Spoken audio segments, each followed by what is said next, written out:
I first met John, and he was crying outside the Croí. A mature man in his 50s, he was in bits. But his tears were tears of joy, not sadness. He said he had experienced a fresh beginning in his life, and he was very grateful.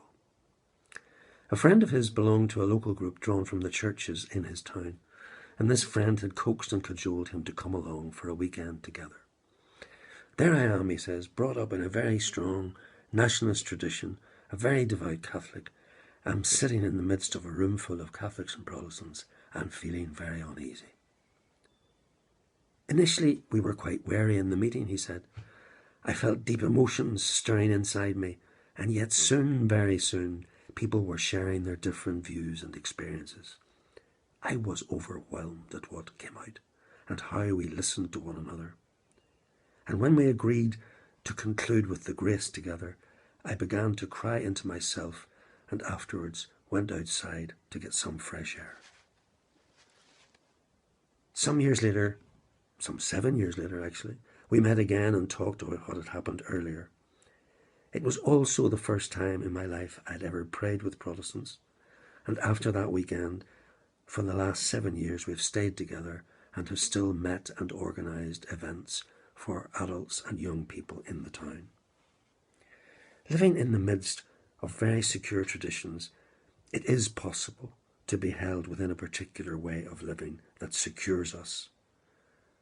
But that is changing, as young people and previously silenced people want more openness between us, as COVID-19 pays no respect to tradition or identity, and as we live increasingly in a world dominated by huge movements of population, as people seek sanctuary or as people seek a new life. When the different others stand before us, the feelings of unease between us and them can come back.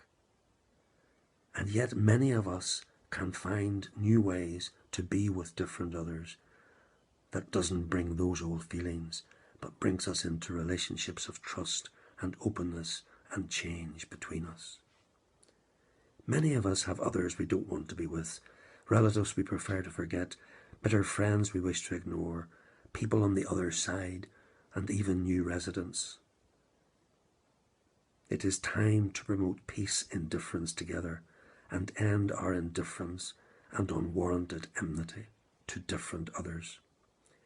New possibilities emerged out of this meeting together between John and his colleagues, and has lasted now for 7 years. When Jesus said he'd be in the midst of people, even when 2 or 3 came together in his name, he was speaking about people such as John and his group, and about people such as you and I.